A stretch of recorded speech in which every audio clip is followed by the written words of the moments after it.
Hello and good morning to everyone, welcome to Wise Learning platform. कैसे हैं आप सभी लोग। तो आज के इस वीडियो में हम जो हमारी एनसीईआरटी की 10th क्लास की मैथमेटिक्स की बुक है उसको स्टार्ट करेंगे। और इसका जो फर्स्ट चैप्टर है दैट इज़ रियल नंबर। तो रियल नंबर के बारे में तो देखो अभी हम डिबेट नहीं करेंगे कि चैप्टर डिफ़िकल्ट है आसान है। आप पहले पूरा वीडियो देखो। आफ्टर दैट जब वीडियो के लास्ट में मैं आपसे पूछूंगा कि आप लोगों को पढ़ना आसान लगा ये चैप्टर या फिर डिफ़िकल्ट लगा। अगर तब भी आप कहते हो कि डिफ़िकल्ट है तो दूसरा मेथड ढूंढेंगे आप लोगों के लिए कोई आसान इस तरीके का। ओके, लेकिन अगर मैं बात करूं ओवरऑल मैथमेटिक्स सब्जेक्ट के बारे में तो देखो मेरे अकॉर्डिंग तो दुनिया का सबसे आसान सब्जेक्ट है। बस इस सब्जेक्ट की एक डिमांड है कि ये आप लोगों का टाइम मांगता है। अगर आप इसको टाइम दे सकते हो, बाकी सब्जेक्ट के कंपैरिजन में ज़्यादा टाइम देना पड़ेगा आपको इसको। ओके, अगर आप इसको टाइम दे सकते हो तो ये सब्जेक्ट आपके साथ कभी गद्दारी नहीं करता है, आपके पूरे मार्क्स दिलाता है 100 में से 100। लेकिन जो बाकी सब्जेक्ट होते हैं वो फिर भी कभी कभार आपके साथ गद्दारी कर जाते हैं, आपके 5 से 10 नंबर कटवा देते हैं। देखो अगर मैं अपनी बात करूं, मैंने 2007 में 10th की थी। उस टाइम पर मेरे 98 मार्क्स से 2 नंबर का एक क्वेश्चन गलत हो गया था, वो I think out of syllabus था। तो इसलिए कह रहा हूँ कि ये सब्जेक्ट पूरे मार्क्स दिलाता है, तो इस पर ज़्यादा बेटर फोकस करो आप लोग। बस फोकस करने की ज़रूरत नहीं, सिर्फ ये प्रैक्टिस मांगता है। आप प्रैक्टिस करते रहो, जितनी ज़्यादा प्रैक्टिस करोगे उतने ज़्यादा परफेक्ट हो जाओगे मैथमेटिक्स के अंदर। वैसे तो देखो मैं मैथमेटिक्स को दुनिया का सबसे आसान सब्जेक्ट बोल रहा हूँ ऐसा, ताकि थोड़ा आप लोगों का कॉन्फिडेंस बिल्टअप हो पढ़ने में, मैथ आपको डिफिकल्ट ना लगे। वैसे मैं अपनी बात करूँ तो मुझे तो सब आसान लगते हैं। इंडियन पॉलिटी पढ़ा लो, इकोनॉमिक्स मुझे उससे अच्छा लगता है, जियोग्राफी में भी पढ़ा ही रहा हूँ आप लोगों को, उसके बाद हिस्ट्री भी कवर कराऊँगा मैं। ओके, 12th मैंने PCM से की है, नॉन मेडिकल थी मेरे पास। फिजिक्स केमिस्ट्री मैंने काफ़ी पढ़ी है वहाँ पर, तो मेरे लिए तो सारे फेवरेट हैं। बाकी हाँ, बायोलॉजी मैंने आज तक कभी नहीं पढ़ी, उसका मेरा 36 का आंकड़ा बनता है। ओके, तो चलो स्टार्ट करते हैं हमारा चैप्टर। जो फर्स्ट एक्सरसाइज है इसकी उसको स्टार्ट करते हैं। यूक्लिड डिवीजन लीमा, या कभी मैं इसको यूक्लिड डिवीजन थ्योरम भी बोलूँ तो दोनों एक ही चीज़ है, कन्फ्यूज मत होना। लीमा और थ्योरम कभी सोचो आप अलग अलग है, कभी मेरे मुँह से निकल जाए थ्योरम, तो अब ये मान के चलना दोनों क्या है, एक ही चीज़ें हैं। ओके, अब देखते हैं ये यूक्लिड डिवीजन लीमा होता क्या है। इसको ना एक छोटे से एग्जाम्पल की हेल्प से समझने की कोशिश करते हैं। तो हमारे पास जैसे एग्जाम्पल दे रखा है नीचे, find the HCF of integer this and this. 455 and 42 exam दे रखे हैं नंबर्स, इनका क्या फाइंड करना है हमको, HCF फाइंड करना है। तो यूक्लिड डिवीजन लीमा को इस एग्जाम्पल की हेल्प से सोल्व करने की कोशिश करते हैं। देखो इससे पहले आपको HCF का पता होना चाहिए कि HCF क्या होता है। तो HCF होता है हाईएस्ट कॉमन फैक्टर। अब ये फैक्टर क्या चीज़ है, देखो एक 2 नंबर ले लेते हैं। जैसे एक नंबर लिया हम लोगों ने 6, तो हमने क्या किया, इसका फैक्टराइजेशन कर दिया। दैट इज इसको 2 से डिवाइड किया, क्या आएगा 3। अगेन 3 से डिवाइड करेंगे तो क्या आ जाएगा 1। तो 6 के फैक्टर क्या आ गए हमारे, 2 × 3। देखो 2 है और 3 है, 2 फैक्टर है हमारे। उसके अलावा 1 सबका कॉमन फैक्टर होता ही है एक नंबर और ले लेते हैं 9, इसके भी फैक्टर कर लेते हैं। 3 से डिवाइड होगा दैट इज़ 3, अगेन 3 से डिवाइड होगा 1। तो 9 के क्या फैक्टर आ गए, 3 × 3। तो ये क्या है, इनके फैक्टर हैं। 2 और 3 6 के फैक्टर हैं, 3 और 3 किसके हैं, 9 के फैक्टर हैं। तो इसी को बोलते हैं प्राइम फैक्टराइजेशन। आप लोगों ने प्राइम फैक्टराइजेशन पढ़ा होगा ना, तो ये प्राइम फैक्टराइजेशन है। प्राइम फैक्टराइजेशन क्यों बोलते हैं, क्योंकि जो नंबर है ना 2 और 3 ये प्राइम नंबर है दोनों, सेम है। इसी प्रकार से 3 और 3 ये दोनों क्या है, प्राइम नंबर है। 3 क्या है, प्राइम नंबर है। अगेन 2 बार रिपीट हो रहा है ये। ओके, तो इसलिए इसको क्या बोला जाता है, प्राइम फैक्टराइजेशन। अब HCF क्या होता है, HCF मतलब होता है हाईएस्ट कॉमन फैक्टर। तो हाईएस्ट सबसे बड़ा, कॉमन फैक्टर, कॉमन का मतलब ऐसा लेना जो दोनों के अंदर हो। तो अब हमें वो फैक्टर ढूंढना जो दोनों के अंदर है। तो इधर 3 है इसके अंदर, 6 का फैक्टर, और 9 का फैक्टर भी एक 3 है। तो कॉमन फैक्टर क्या आ जाएगा, 3। इसके अलावा जो 2 है ओनली 6 के अंदर है, और ये 3 है एक और, ये ओनली 9 के अंदर है। क्योंकि अभी 6 के अंदर एक ही 3 था, इसलिए हमने उसको रख लिया, वो एक कॉमन फैक्टर हो गया हमारा 3। तो हमारा HCF क्या आ जाएगा इसका, 3। ओके, तो इस प्रकार से हम क्या फाइंड करते हैं, HCF फाइंड करते हैं। तो HCF फाइंड करने का आप लोगों ने एक मेथड और किया होगा। जब कभी आप लोगों ने HCF पढ़ा होगा तो HCF आप लोगों ने 2-3 मेथड से HCF को फाइंड करना सीखा होगा। तो अब दूसरे मेथड से, जिसको हम डिवीजन मेथड से HCF निकालते हैं, उससे और देखते हैं। अभी देखो जैसे हम लोगों ने यही 2 नंबर ले लेते हैं 6 और 9। छोटा नंबर है, थोड़ा आसानी से समझ में आ जाएगा। अब हमने इनका ऐसे फाइंड करना है तो क्या करेंगे, पहले 9 को अंदर रखेंगे, 6 से डिवाइड करेंगे इसको हम। जब हम इसको 6 से डिवाइड करेंगे तो किस पे जाएगा, 6 1 जा 6, रिमाइंडर कितना बचा 3। ओके, अब हमने क्या करना है, इसको जैसे इसको क्या बोलते हैं, डिवाइजर। जो हमारा आंसर निकल के आता है दैट इज क्वोशेंट। ये remainder and this is dividend. Okay, तो इन डिवाइजर, डिविडेंड, क्वोशेंट और रिमाइंडर, कुछ देर के लिए इन वर्ड को छोड़ दो आप। अगर आपको समझ में आते हैं तो अच्छी बात है, वरना आपको थोड़ा डिफिकल्ट लगेगा। और इससे सिंपल भाषा में बात करते हैं तो जो अंदर ये 9 नंबर लिखा हुआ है ना, हमारे डिजिट है 9, तो इस 9 को हमने लिखना है, मतलब जिस नंबर को हम लोगों ने डिवाइड किया है उसको लिखो, जिससे डिवाइड किया है और जो आंसर आया है हमारा उससे मल्टीप्लाई कर दो। सॉरी, आंसर 1 है यहाँ पर। आंसर कितना है हमारा 1, और प्लस जो हमारा रिमाइंडर था उसको ऐड कर दो, तो निकल के आ गया ना 6 1 जा 6 के 1 से मल्टीप्लाई करेंगे तो 6 आ जाएगा, प्लस 3 करेंगे तो 9 आ जाएगा।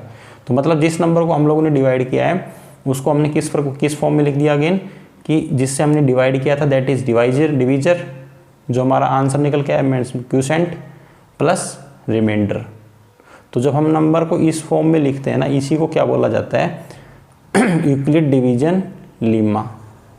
ये जो यूक्लिड डिवीजन लेम्मा दे रखा है ना, ये कुछ नहीं है, सिर्फ जो हमारा रिमाइंडर था, जो हमारा HCF है, जो हम लोगों ने HCF फाइंड किया, अभी वो हमारा HCF हुआ नहीं है, उसको आगे कंटिन्यू स्टेप और करेंगे हम लोग। लेकिन इस स्टेप को जस्ट हमने किस फॉर्म में लिखना है, इस फॉर्म में कन्वर्ट करके लिखना है, that is Euclid division lemma.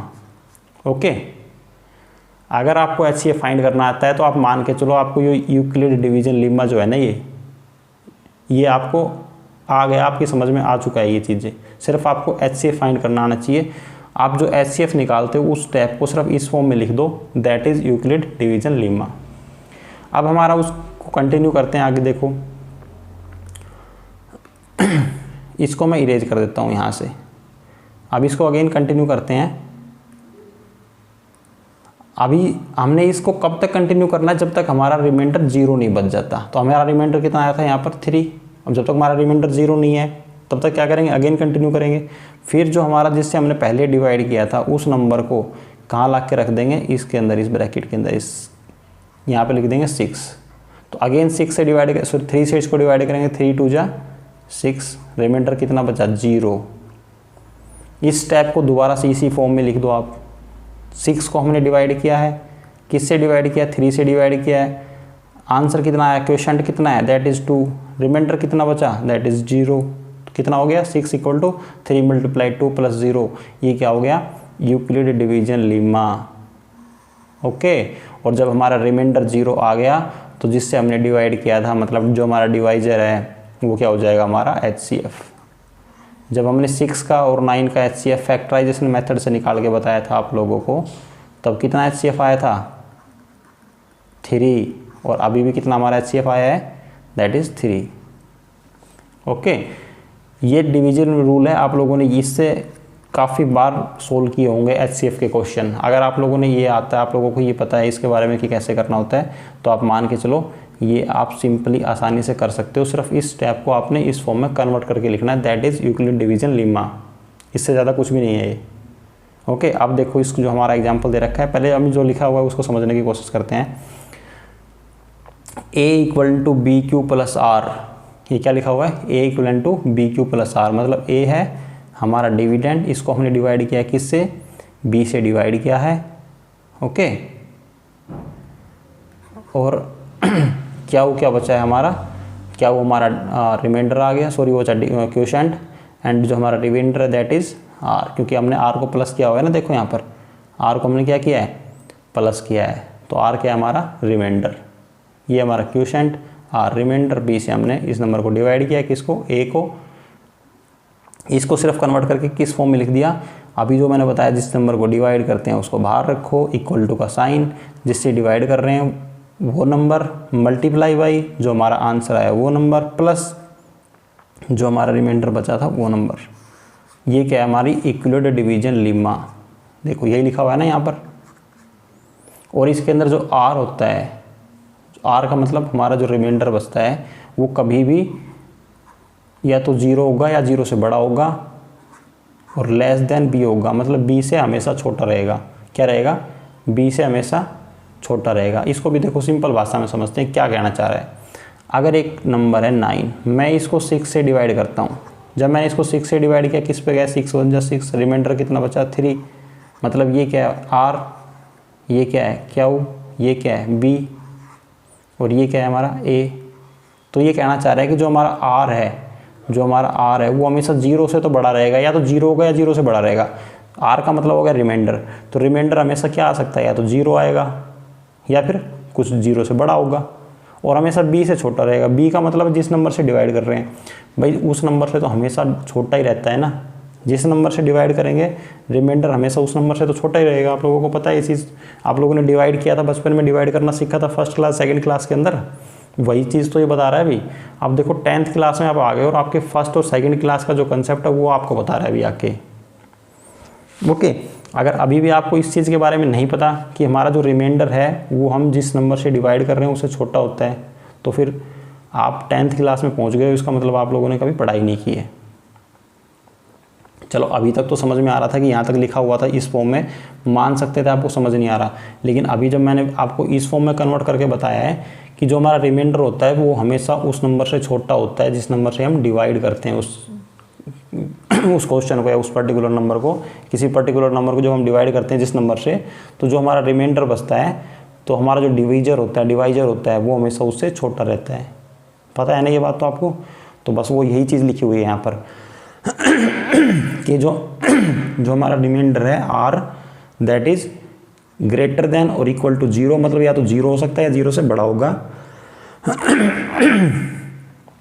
और जो हमारा b है, मतलब जो हमारा डिवीजर है, उससे वो क्या है? छोटा रहेगा। ओके, तो ये चीज़ समझ गए। इक्विलिड डिवीजन लेम्मा भी समझ गए। आई थिंक आप क्लियर हो गया होगा अभी तक। अभी अगर समझ में नहीं आया तो एग्जाम्पल करेंगे काफ़ी सारे, हम आराम से क्लियर हो जाएगा। बहुत एग्जाम्पल आपके एक्सरसाइज के अंदर एग्जाम्पल में। अभी एल्गोरिथम क्या होता है? Is a series of well defined steps, जो कुछ स्टेप्स होते हैं which gives A procedure for solving A type of problem. जो किसी प्रॉब्लम को सोल्व करने के लिए जब हम प्रोसीजर लेते हैं ना, तो जो प्रोसीजर करते हैं जो भी, उसमें जो स्टेप्स लिए जाते हैं उसी को क्या बोलते हैं? एल्गोरिथम। अगर आपको ये एल्गोरिथम वर्ड समझ में ना आ रहा हो, आप लोगों को लग रहा है पता नहीं ये क्या बीमारी दे दी, तो इसको भूल जाओ आप। अगर आपको लग रहा है कि ये समझ में नहीं आ रहा, वैसे तो समझ में आ जाएगा, अभी 2 मिनट रुको, बट फिर भी आप लोगों को लगता है कि एल्गोरिथम वर्ड क्या दे दिया, पता नहीं क्या चीज़ है ये, तो आपके पूरे चैप्टर में कहीं इसका इस्तेमाल नहीं है। सिर्फ ये वर्ड लिखा दिखेगा आप लोगों को, कुछ इसका खास मतलब है नहीं। जहाँ आपको दिखता है सिर्फ आप इसको इग्नोर करके चलना। अगर समझना है तो वैसे मैं बताता हूँ, एल्गोरिथम का मतलब ये होता है कि मान लेते हैं आपको घर में कोई खाना बनाना, मान लो आप कॉफ़ी बना रहे हो, तो कॉफ़ी के लिए क्या करोगे? पहले आप दूध लोगे, उसको गैस पे रखोगे, आफ्टर दैट उसके अंदर शुगर डालोगे, फिर उसमें कॉफ़ी डालोगे, और उसके अलावा अगर कोई 1-2 प्रोसीजर स्टेप आपका एक्स्ट्रा है जो आप करते हो तो वो आप ऐड कर लो। तो मतलब कॉफ़ी बनाने के लिए हम लोगों ने जो 3-4 स्टेप लिए ना, दैट इज़ क्या है? एल्गोरिथम। उस कॉफ़ी के लिए क्या हो गया? वो एल्गोरिथम हो गया। ओके, तो वही कह रहा है कि जो हम कोई काम करते हैं, उस काम को करने के लिए ये जो प्रॉब्लम वर्ड दिखा हुआ है ना, प्रॉब्लम का मतलब ये नहीं है कि कोई प्रॉब्लम, वैसे वो वाली प्रॉब्लम नहीं है ये। जो प्रॉब्लम काफ़ी बार आप लोगों ने जिस प्रॉब्लम को आप समझते हो ना, जो बड़ा प्रॉब्लम आप लोगों ने सुना हुआ है, वो प्रॉब्लम नहीं है। प्रॉब्लम का मतलब है कोई भी काम हम जो करते हैं उसके लिए जो भी स्टेप्स लिए जाते हैं, दैट इज एल्गोरिदम। अब यूक्लिड डिवीजन एल्गोरिदम आएगा जब ये वर्ड सुनेगा आप तो इसका मतलब है कि जो यूक्लिड डिवीजन के जो क्वेश्चन होते हैं, इसकी जो प्रॉब्लम होती है उसको सोल्व करने के लिए जो हम स्टेप्स लेते हैं ना, that is Euclid division algorithm.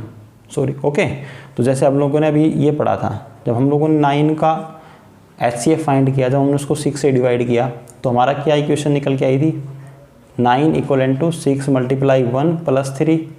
एक इक्वेशन तो हमारी ये आ गई थी, मतलब एक स्टेप तो हमारा ये हो गया था, दैट इज स्टेप फर्स्ट। और स्टेप सेकंड में हम लोगों ने क्या किया था? उसमें हमने क्या किया था? दोबारा से 6 को डिवाइड किया था 3 से, तो 2 आया था आंसर, प्लस रिमाइंडर बचा था 0, तो हमारा सेकंड स्टेप हो गया। तो ये दोनों क्या हमारा क्या बन गया? ये एल्गोरिदम। ये क्या बन गए? एल्गोरिदम। क्यों? क्योंकि इस प्रॉब्लम को सोल्व करने के लिए हमें कितने स्टेप लिए? 2 स्टेप लिए, एक स्टेप ये और एक स्टेप ये, तो दैट इज क्या हो गया? Euclid division algorithm. I think algorithm भी आप समझ गए। अब आ जाओ क्वेश्चन के ऊपर, अब क्वेश्चन स्टार्ट करते हैं। कुछ भी नहीं है। अगर अभी तक भी कुछ चीज़ समझ में नहीं आई, किसी प्रकार का डाउट है तो भूल जाओ अभी तक जो पढ़ा है हम लोगों ने।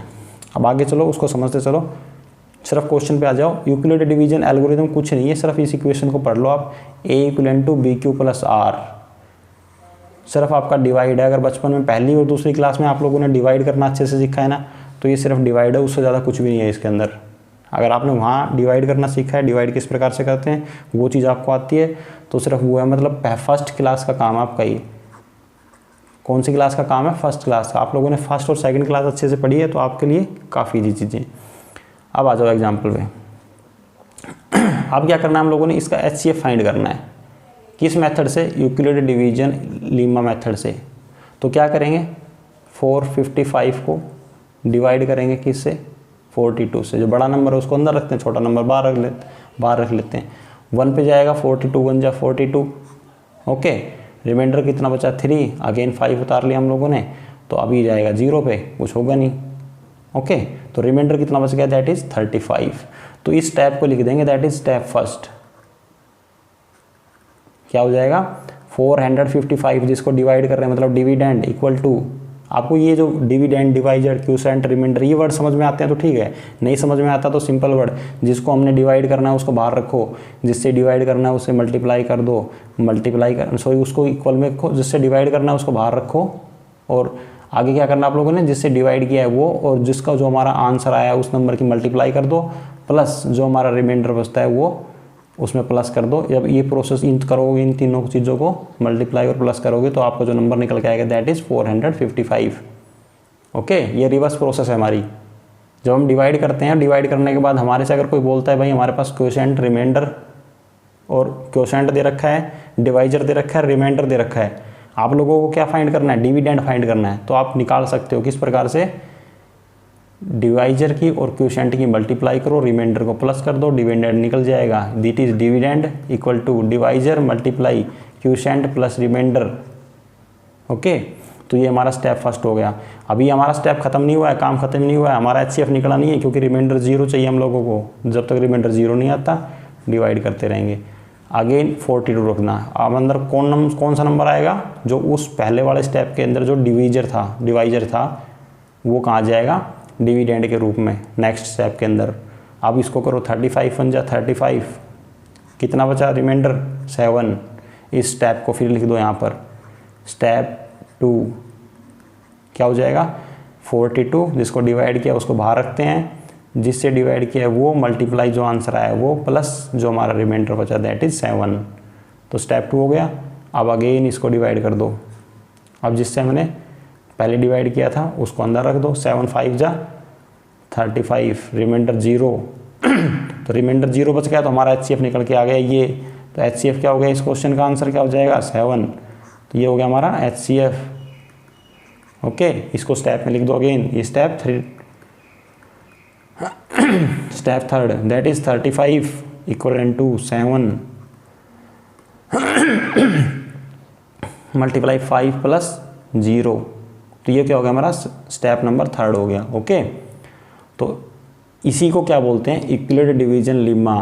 आपको फाइंड करना था HCF of the integer this and this by the method of Euclid division lemma. तो ये जो हमारा आंसर निकल के आया है तो HCF of this number, HCF of 455 and 42 is कितना आ गया? 7। कितना है? 7।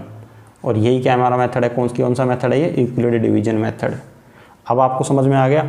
अब आपको यूक्लिड डिवीजन समझ आए ना आए, एल्गोरिथम समझ आए ना आए, कोई दिक्कत नहीं है। ये तो समझ में आता है ना, जो अभी डिवाइड किया है, ये चीज़ तो समझ में आती है, ये तो पढ़ी हुई है ना बचपन में काफ़ी बार।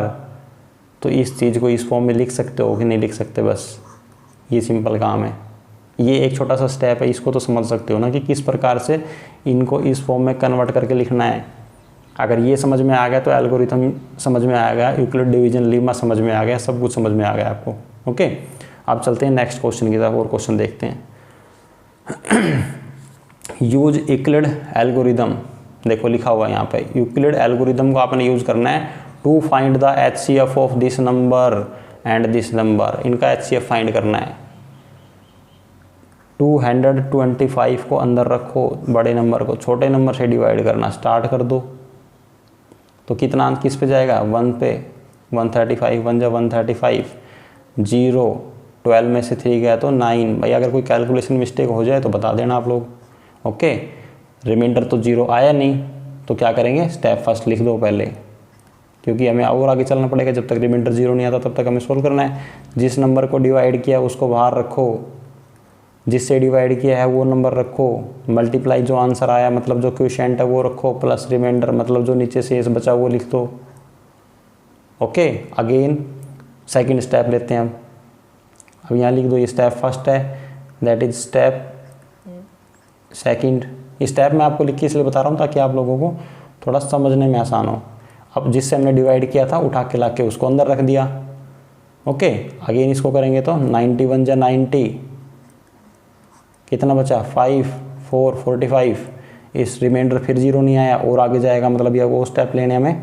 तो इसको अगेन लिख दो, जिसको डिवाइड किया उसको बाहर, जिससे जो हमारा डिवाइजर है मतलब जो इससे हमने डिवाइड किया उसको लिखो, multiply quotient 1 plus remainder 45। Okay,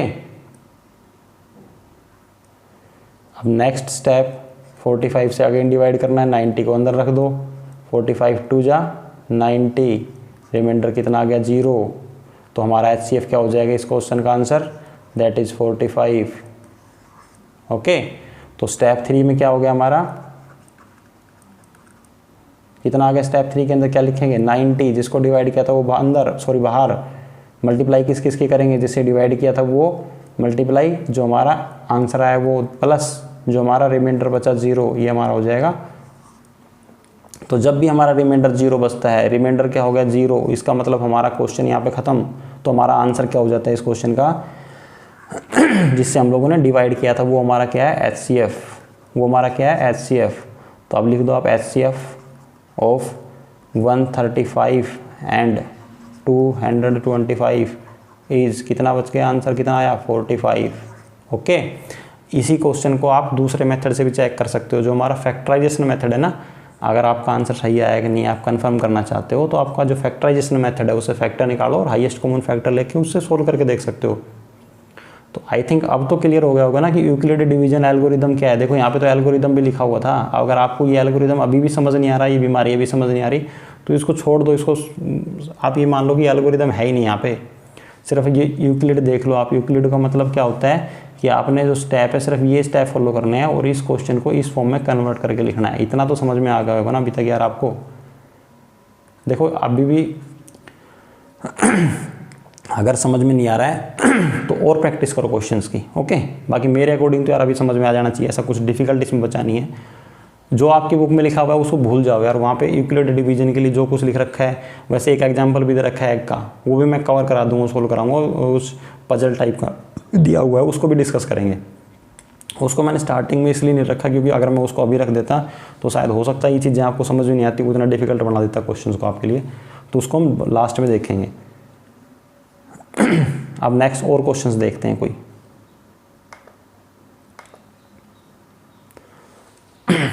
अच्छा, ये नेक्स्ट क्वेश्चन आ गया, देखो। Show that every positive even integer is of the form 2q and that of the every positive odd integer is of the form 2q where q is some integer. तो q के दे रखा है। अभी देखो solution start करते हैं इस question का। इस क्वेश्चन को ना कभी रटो मत, ये क्वेश्चन सबसे आसान है इस बुक का, मतलब जो आपका ये फर्स्ट चैप्टर है इसकी एक्सरसाइजेस की बात कर रहा हूँ मैं, सबसे आसान क्वेश्चन है ये। इसके जैसे आप क्वेश्चन अपनी मर्जी से जितने क्वेश्चन आप बनाना चाहो ना उतने क्वेश्चन खुद बना सकते हो यार। उस बुक वाले को ना खुद क्वेश्चन बना के भेज सकते हो कि भाई ये क्वेश्चन हमने बनाए हैं, और नेक्स्ट टाइम से आप अपनी बुक के अंदर इन क्वेश्चन को ऐड कर सकते हो। उनको बोलना कि भाई आप अपनी बुक में इन क्वेश्चन को ऐड करो, हम लोगों ने क्वेश्चन डेवलप किए हैं आप लोगों के लिए। अब क्वेश्चन कैसे बनाने हैं वो मैं बताता हूँ आपको। देखो क्या कह रहा है कि q is some integer. q क्या इंटीजर है, तो इंटीजर कौन से होते हैं लिख लो आप। पॉजिटिव इंटीजर 1 2 3 4 5, तो ये क्या है, सभी इंटीजर हैं, पॉजिटिव इंटीजर है ये। ओके, और वो क्या कह रहा है 2q और 2q प्लस 1 की फॉर्म में आएंगे ये कैसे होंगे, इवन इंटीजर, और ये कौन से होंगे, ओड इंटीजर। अभी 2q प्लस इसके पीछे कुछ नहीं है, इसका मतलब इसके पीछे क्या है 0, रिमाइंडर क्या है इसके पीछे 0।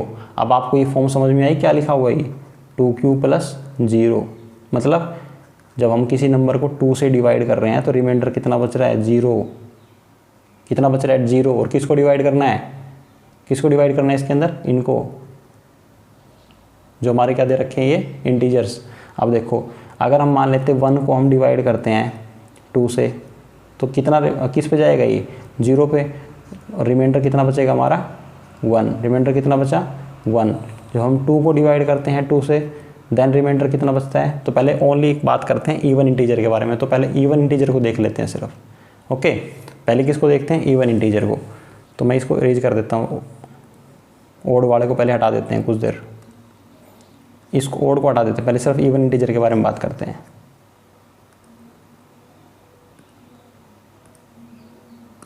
देखो इवन इंटीजर कौन कौन से हैं 2, 4, 6, ये कौन से हैं इवन इंटीजर हैं। अगर मैं 2 को 2 से डिवाइड करता हूँ तो 2 1 जा 2, रिमाइंडर कितना बचा 0। अगर मैं 4 को 2 से डिवाइड करता हूँ तो 2 पे जाएगा 2 2 जा 4, रिमाइंडर कितना बचा 0। अगर मैं 6 को 2 से डिवाइड करता हूँ तो रिमाइंडर कितना बचा, सॉरी किस पे जाएगा ये 3 पे, 2 3 जा 6, रिमाइंडर कितना बचा 0।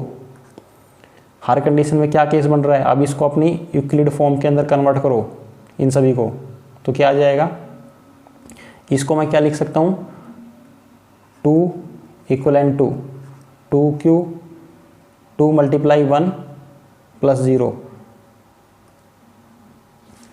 1 मिनट इरेजर लेता हूँ, इसको एक बार थोड़ा इरेज कर देते हैं यहाँ से, ये क्या वो गलत लिखा गया।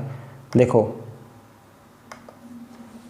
2 मल्टीप्लाई 1 मतलब जिसको हमने डिवाइड किया उसको बाहर रखा, जिससे मल्टीप्लाई किया सॉरी जिससे डिवाइड किया मल्टीप्लाई जो आंसर आया 1 प्लस रिमाइंडर कितना बचा 0। सेकंड केस लिखो, सेकंड केस यहाँ पर 4 को बाहर रखा, 2 से डिवाइड किया आंसर कितना आया 2 प्लस 0। 6 को बाहर रखा, 2 से मल्टीप्लाई किया आंसर आया था 3 प्लस रिमाइंडर 0। हो गया इस फॉर्म में कन्वर्ट। अब एक चीज़ देखो इन सभी के अंदर इधर क्या है सारे कौन से नंबर है ये इवन इंटीजर 2 4 6, ये देखो यही तो लिखे थे 2 4 6, और रिमाइंडर सब में क्या बच रहा है 0। और ये क्या आ रहा है इधर इंटीजर, क्या है ये इंटीजर, यही तो बोल रहा था फिर क्या क्या है इंटीजर, और क्या हुई तो लिखा हुआ है 2q, तो ये क्या हो जाएगा 2q प्लस 0 किसके इक्वल आ रहा है इंटीजर। जब हम पॉजिटिव इंटीजर रख रहे हैं तो इसके अंदर सारे q आ रहे हैं मतलब इंटीजर आ रहा है। इस प्रकार से आप लिखते जाओ, जब आप 8 लिखोगे तो कितना आएगा 2 मल्टीप्लाई 4 प्लस 0। जब आप 10 लिखोगे तो कितना आएगा 2 मल्टीप्लाई 5 प्लस 0। तो ये इस प्रकार से चलता जाएगा काफ़ी टाइम, ओके इनफाइनाइट टाइम्स तक चलता जाएगा। तो इसका मतलब हो गया जब भी आप पॉजिटिव इंटीजर करोगे तो यहाँ पर तो 2 आएगा और इधर क्या आएगा पॉजिटिव इंटीजर और इधर 0, रिमाइंडर कितना बचेगा हर केस में 0। तो इसलिए इसको क्या बोलते हैं, जो हमारा इवन पॉजिटिव इंटीजर है is of the form 2q plus 1, वो हमेशा किस फॉर्म में आएगा 2q प्लस 1 के अंदर आएगा। ओके अब हम बात करते हैं ऑड इंटीजर के बारे में। देखो इसको थोड़ा सा इरेज करके इधर थोड़ा स्पेस खाली कर लेते हैं।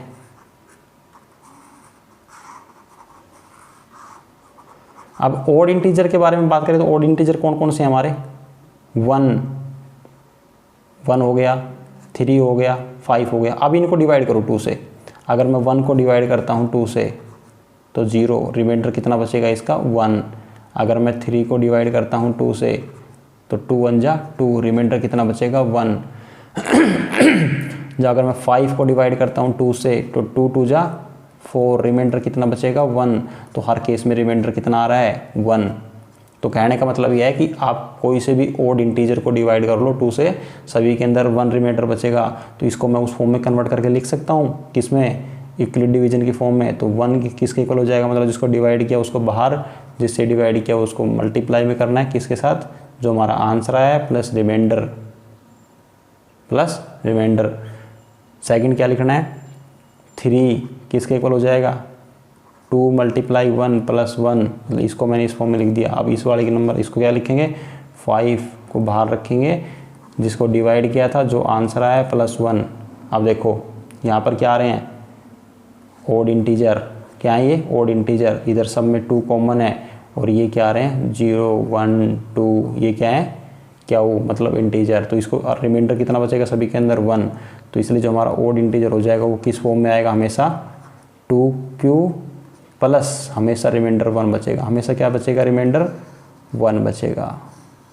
ओके, और जब हमने इवन इंटीजर लिया था तो क्या आया था सभी कंडीशन के अंदर ओनली 2q प्लस 0 लिखना चाहो तो लिख सकते हो आप, क्योंकि 0 लिखो ना लिखो कोई फ़र्क नहीं पड़ता। इसलिए हमारे क्वेश्चन के अंदर 2q दे रखा था, अगर ये 2q प्लस 0 लिख देता तो घबराने की ज़रूरत नहीं है, सोचने लग जाओ कि 2q प्लस हम लोगों ने। अब जो स्टूडेंट रट के जाएंगे ना उनको दिक्कत आएगी यहाँ पर। अगर एग्जामिनर गलती से घुमाने के लिए यहाँ पर 2q प्लस 0 लिख देता है ना 2q की जगह, तो जो बच्चे रट के गए थे ना उनको तो 100% गलत होगा उनका, क्योंकि उनको समझ ही नहीं आएगा कि एक्स्ट्रा क्या या 0 कहाँ से आ गया। बट इस 0 का कोई वैल्यू नहीं है यहाँ पर, कोई मतलब नहीं है, रखो ना रखो कोई फ़र्क नहीं पड़ता। ओके, अब इस तरीके के ना कोई भी क्वेश्चन आप जो मर्जी क्वेश्चन बनाना चाहो बना सकते हो। देखो और क्वेश्चन डिस्कस करते हैं इसके, हम खुद बना लो कोई क्वेश्चन। देखो अब कोई भी क्वेश्चन हम डेवलप कर लेते हैं, मान लेते हैं इस 2 की जगह मैं क्वेश्चन चेंज कर देता हूँ, मैं रख देता हूँ यहाँ पे 4q। ओके, और इस यहाँ पे भी इसको चेंज करके सिर्फ बाकी सब कुछ सेम है।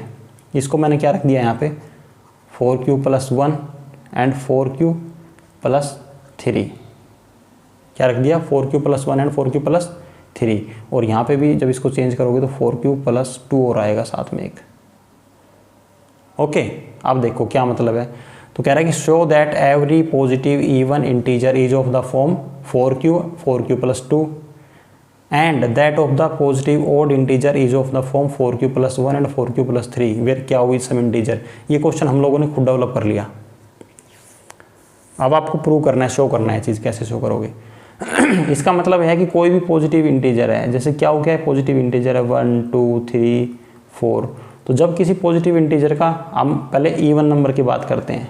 अब जो भी पॉजिटिव इंटीजर इवन है, जैसे 2 हो गया, इसको हम 4 से डिवाइड करते हैं। देखो जो नंबर यहाँ दे रखा है ना आपने उसी से डिवाइड करना है। जो हमारे से दे रहा है 4 दे रहा है तो 4, 2 दे रहा है 2, 3 दे रहा है 3।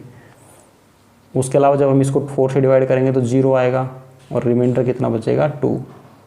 ओके, जब हम 4 को डिवाइड करते हैं 4 से तो रिमाइंडर कितना बचेगा, किस पे जाएगा 4 1 जा 4 और रिमाइंडर कितना बचेगा 0। कितना बचा रिमाइंडर 0। जब हम इसके बाद कौन सा नंबर आएगा नेक्स्ट 6, जब 6 को 4 से डिवाइड करेंगे तो 4 1 जा 4, रिमाइंडर कितना बचेगा 2। जब हम 8 को 4 से डिवाइड करेंगे 4 2 जा 8, रिमाइंडर कितना बचा 0। नेक्स्ट कौन सा नंबर आएगा 10, जब हम 10 को 4 से डिवाइड करेंगे 4 2 जा 8, रिमाइंडर कितना बचा 2। ओके,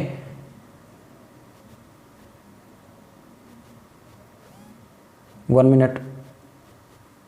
हाँ देखो अब 10 को जब हमने 4 से डिवाइड किया तो रिमाइंडर कितना बचा 2। जब हम 12 को 4 से डिवाइड करेंगे तो रिमाइंडर कितना बचेगा 4 3 जा 12, रिमाइंडर कितना बचा 0। अब आप एक चीज़ ऑब्जर्व कर रहे हो, सभी कंडीशन के अंदर सिर्फ 2 ही रिमाइंडर बच रहे हैं, या तो 2 बच रहा है या 0 बच रहा है। इधर फिर 2 अगेन 0 अगेन 2। आप कभी तक डिवाइड करते जाओ 4 से इनको, जो भी इवन इंटीजर है ना, पॉजिटिव इवन इंटीजर है, आप चाहे अनलिमिटेड टाइम तक डिवाइड करते जाओ, सिर्फ 2 ही रिमाइंडर बचेंगे, एक तो 2 बचेगा और एक 4 बचेगा। तो इसको उस फॉर्म में कन्वर्ट करके लिख दो, किस फॉर्म में, यूक्लिड की फॉर्म में। तो 2 इसको कन्वर्ट कर लिख रहा हूँ मैं, तो 2 इक्वल टू क्या हो जाएगा 4 मल्टीप्लाई 0 प्लस 2। जब इस वाले नंबर को लिखूंगा तो 4 किसके इक्वल आएगा, तो 4 मल्टीप्लाई 1 प्लस 0, ये किसके इक्वल आ जाएगा 6 किसके इक्वल आ जाएगा 6 equal to 4 multiply 2 sorry 4 multiply 1 plus 2। Okay, जब हम 8 को करते हैं तो 8 किसके इक्वल आ जाता है 4 मल्टीप्लाई 2 प्लस 0। जब हम 10 को करते हैं तो किसके इक्वल आ जाएगा 4 मल्टीप्लाई 2 प्लस 2। जब हम 12 को करते हैं तो किसके इक्वल आ जाता है 4 मल्टीप्लाई 3 प्लस 0। तो इसके अंदर आपको 2 ही कंडीशंस नज़र आ रही होंगी, या तो ये 0 की कंडीशन नज़र आ रही है, देखो जैसे हमने 0 1 सभी के अंदर 2 2 रिमाइंडर बचता जा रहा है, या तो ये कंडीशन बनेगी या फिर ये कंडीशन मिलेगी। ओके, तो या तो इसको क्या लिख सकते हैं 4q प्लस 2, या फिर जो बचेगा दूसरी कंडीशन कौन सी है 4q प्लस 0, क्योंकि सभी के अंदर 0 बचना है ना, जो रिमाइंडर पीछे बच रहा है सिर्फ वो लिख दो, वो 0 1 2 कोई मतलब नहीं है पीछे क्या बचा है। ओके, तो इसके अंदर 0 बच रहा है तो 0, तो इसकी दो कंडीशन हो गई, एक 4q+2 और एक 4q+0, और 4q+0 को भी मैंने बताया था आप ओनली 4q भी लिख सकते हो।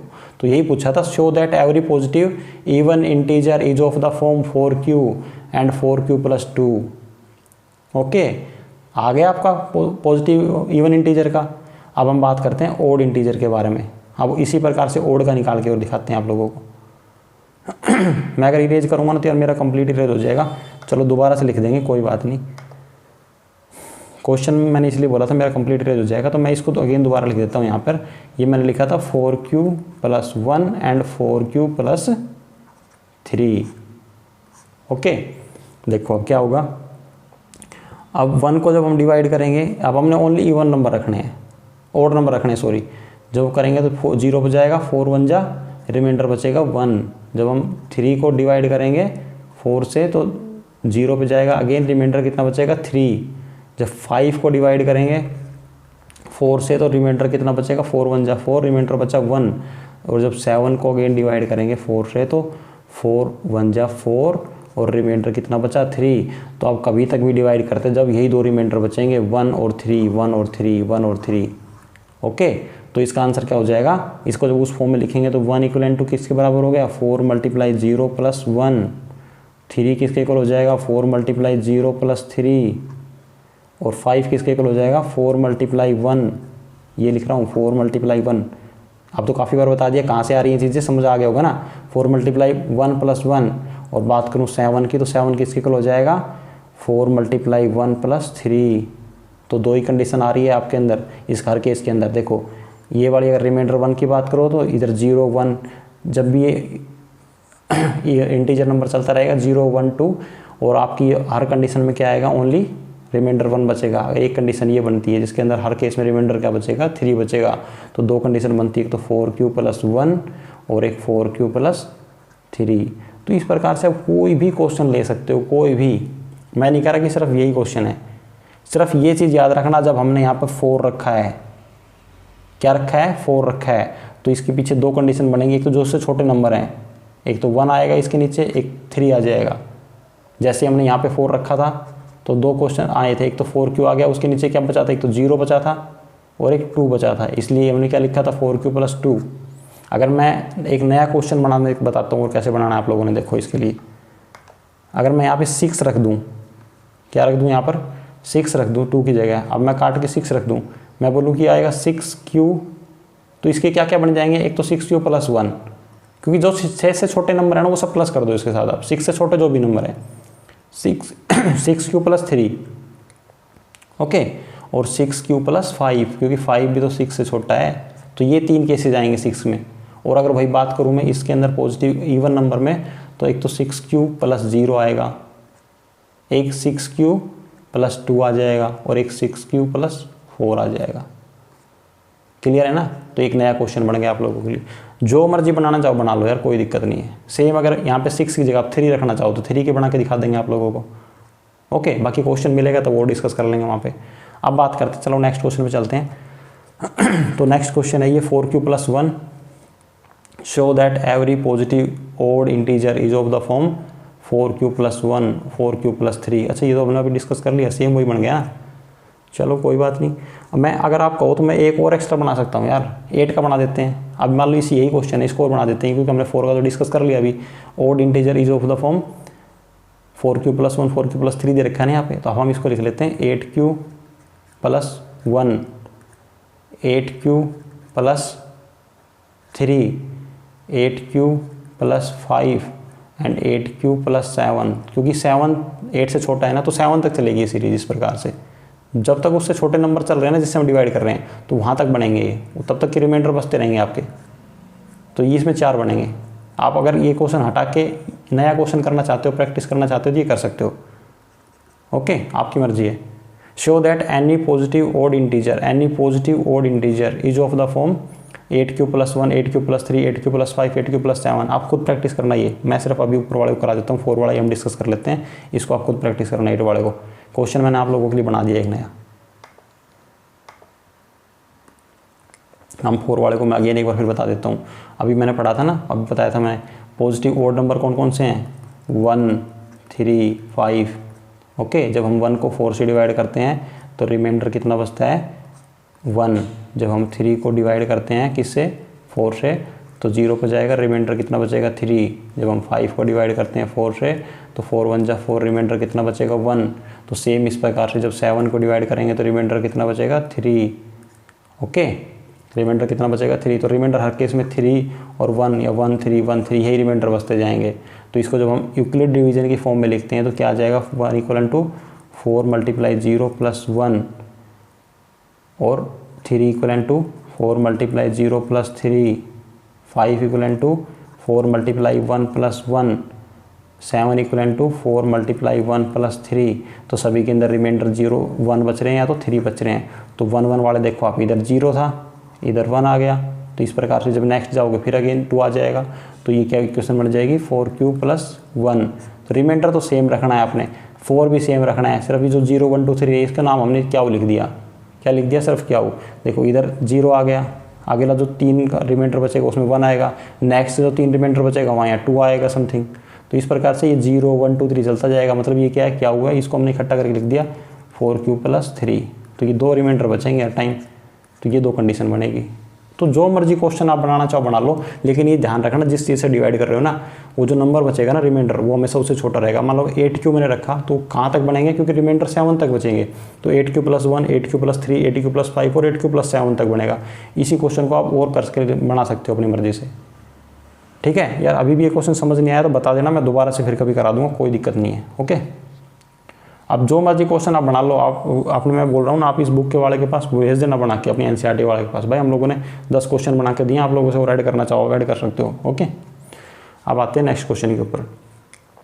ए स्वीट सेलर हैज़ 420 काजू बर्फी। कितनी है उसके पास 420 काजू बर्फी एंड 130 बादाम बर्फी है उसके पास।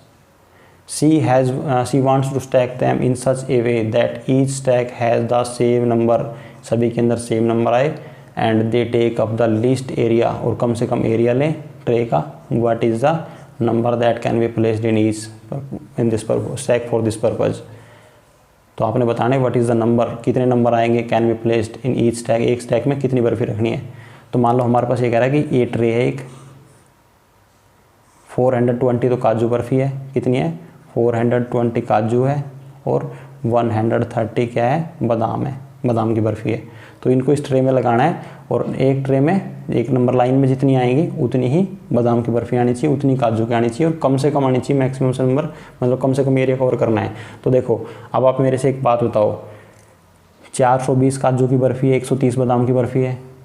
तो जो 420 है जो हमारा आंसर आएगा, मतलब एक लाइन में जो बर्फ़ी लगेंगी, मान लेते हैं हम एक लाइन में हमने लगाई इतनी लगा दी, जितनी भी लगाई मान लेते हैं, ज्यूम कर लेते हैं कुछ भी लगाई हम लोगों ने। ओके, कुछ भी मान लेते हैं यार हम लोगों ने, जो मर्जी लगा दी 5 7 10 15 20। तो जो एक लाइन में हम लगाएंगे वो इस 420 से ज़्यादा आएगी या कम आएगी। भाई 420 से कम आएगी ज़्यादा आएगी, जाहिर सी बात कम आएगी। एक लाइन के अंदर हम पूरे डब्बे में बर्फ़ी लगाते हो, कभी एक लाइन में जो लगाते हो पूरे डब्बे के अंदर मान लो 50 पीस है, तो एक लाइन में 5 पीस 10 पीस 15 पीस ही मिलेंगे ना। तो एक लाइन में हमेशा कम आएगी इससे। ओके, सेम इसी प्रकार से अगर बादाम बर्फ़ी 130 है तो एक लाइन में लगाएंगे तो कम ही आएगी, 130 से तो कम ही होगी, जाहिर सी बात है। या तो मैक्सिमम 130 हो सकती है कि एक लाइन में 130 लगा दें, या फिर 130 से कम होगी, जो छोटे वाला नंबर है उससे। ओके, अब ये कंसेप्ट HCF का है, आपको ये HCF का कंसेप्ट पकड़ में आता है कि नहीं आता है। इस तरीके के क्वेश्चंस देखो, जब भी ऐसा क्वेश्चन हो आप लोगों को ये दिमाग लगाना पड़ेगा कि जो फाइनल रिजल्ट हमारा आएगा, मतलब जो एक लाइन में बर्फ़ी आएगी लगाएंगे हम, वो इन दोनों नंबर से कम आएगी या ज़्यादा आएगी। अगर इन दोनों से कम आ रही है ना तो जाहिर सी बात, अब सीधा कुछ मत करो, HCF निकाल दो। क्या निकाल दो, HCF निकाल दो। और अगर कोई इस तरीके का क्वेश्चन पूछ दिया जाता है इसी प्रकार का, जिसके अंदर आपको लग रहा है कि यार जो हमारा रिजल्ट आएगा वो इन दोनों नंबर से, 2 नंबर है या 3 नंबर है, इन दोनों तीनों नंबर से कुछ बड़ा आएगा, तो वहाँ पे क्या निकालना पड़ता है आपको, LCM। मान लेते हैं, मैं इसको छोटा सा एग्जांपल बता देता हूँ, फिर कभी इसके ऊपर ना जबा के क्वेश्चन करेंगे 5 7 10 8 10 क्वेश्चन LCM HCF है, इसी प्रकार के स्टेटमेंट जिसमें आपको ये पकड़ना आ जाएगा ये क्वेश्चन HCF का LCM का इसमें क्या करना है। देखो अगर मान लेते हैं जैसे 3 फ्रेंड है, अब उनको क्या बोल दिया, ये एक सर्कुलर ट्रैक है, एक ने यहाँ से भागना स्टार्ट किया 7 बजे, एक ने यहाँ से भागना स्टार्ट किया 8 बजे, और एक ने यहाँ से भागना स्टार्ट किया 9 बजे। मैं जस्ट एग्जांपल दे रहा हूँ, ये सही क्वेश्चन नहीं है इस प्रकार का, कोई मतलब क्वेश्चन कभी बनेगा, मैं जस्ट आपको समझाना चाह रहा हूँ। इन्होंने इस टाइम पर भागना स्टार्ट किया इस अपने अपने लोकेशन से, ओके। अब ये इस डायरेक्शन में भाग रहे हैं, तीनों एक ही डायरेक्शन के अंदर मूव कर रहे हैं, ओके, इस रनिंग ट्रैक पर रनिंग कर रहे हैं। तो क्वेश्चन वाला अगर हमारे से पूछ लेता है कि ये तीनों एक साथ किस टाइम पर मिलेंगे, जब उन्होंने 7 बजे भागना स्टार्ट किया, 8 बजे एक ने स्टार्ट किया, 9 बजे, तो ये तीनों किस टाइम पर एक साथ मिलेंगे, मतलब तीनों एक साथ आएंगे। जैसे मान लो यहाँ पे ये भाग रहा है ए नंबर, यहाँ से ये बी नंबर भाग रहा है, और तीसरे ट्रैक पे ये सी नंबर भाग रहा है कहीं यहाँ, तो कब किस टाइम पर तीनों एक ही साथ आ जाएंगे, मतलब ये ए आ जाएगा, ये बी आ जाएगा और ये सी, कब एक साथ आएंगे। तो अगर इस तरीके का क्वेश्चन पूछता है तो जाहिर सी बात है आप लोगों को पता है कि जब ये लोग एक साथ आएंगे वो टाइम आगे का मतलब इन तीनों से बड़ा होगा, या तो 10 बजे आएंगे रात के, जो भी है, मतलब दिन का मतलब मॉर्निंग का टाइम है, तो 10 बजे होंगे, 11 बजे, 12 बजे, 1 बजे, 2 बजे, मतलब इनसे ज़्यादा नंबर आएगा, कोई ना कोई इनसे बड़ा नंबर आएगा वो। अंडरस्टूड है ना, कि जब भी वो तीनों साथ मिलेंगे तो जाहिर सी बात है तीनों या तो 10 बजे मिलेंगे, 11 बजे, 11:30 बजे, 12 बजे, 12:45, 1:45, 2:45, 2:15, जो भी टाइम है, मतलब लेकिन इन तीनों से तो बड़ा होगा ना वो, 7 से, 8 से, 9 से, मतलब 9 से तो बड़ा होगा ना, क्योंकि 9 से पहले तो मिल कैसे सकते हैं, 9 बजे तो तीसरे ने भागना स्टार्ट किया है। तो इस केस में क्या निकलेगा, एलसीएम। जब भी बड़ा नंबर आपको लगे कि जिसको हम सोल्व कर रहे हैं और जो हमारा आंसर आएगा वो कोई बड़ा नंबर होगा, तो वहाँ पे एलसीएम फाइंड कर दो। और जहाँ आपको लगे कि वो छोटा नंबर आएगा या फिर जो छोटे वाला नंबर है वो नंबर भी आ सकता है, उस केस के अंदर आपको एचसीएफ फाइंड करना है। तो मतलब सीधा आपको याद रखना है, जो बड़े वाला नंबर है ना, हमेशा उस बड़े वाले नंबर से आपको सिर्फ याद रखना है, इस बड़े वाले नंबर से अगर कम आ रहा है ना, तो आप सिर्फ एचसीएफ फाइंड कर दो कि इस बड़े वाले नंबर से तो कम ही होगा हमारा आंसर जो भी आएगा, एचसीएफ निकाल दो बगैर पूछे। वैसे इसके ऊपर अलग से क्लास लेंगे तब डिस्कस करेंगे, बाकी मैं सिर्फ इतना बता देता हूँ इस क्वेश्चन के अंदर अभी हमें क्या करना है, एचसीएफ फाइंड करना है, ओके। और एचसीएफ अभी हम काफ़ी क्वेश्चन में फाइंड कर चुके हैं। तो जब हम 420 का और 130 का एचसीएफ फाइंड करेंगे तो हमें सिर्फ वो फाइंड करना है। और ये क्यों करवाया जा रहा है, क्योंकि हम अभी एचसीएफ ही पढ़ रहे हैं, यूक्लिड डिवीजन लीमा, ओके, उसके अंदर हमें एचसीएफ ही सोल्व करना होता है। तो बड़े नंबर को अंदर रखो, छोटे नंबर को बाहर रखो, 130 को 1 पे जाएगा, 130 1 जा 0 और ये बच गया 9, और इधर कितना बचेगा, सॉरी 1 पे नहीं जाएगा यार, ये 420 है ना अंदर, तो 13 3 जा पे जाएगा समथिंग ना, 13 3 जा 90, 390 हो जाएगा, ओके। तो 0 12 में से हो गया तो 3, और इधर कितना बचेगा, इधर कुछ नहीं बचेगा, बाकी रिमाइंडर 30 आ गया, ओके।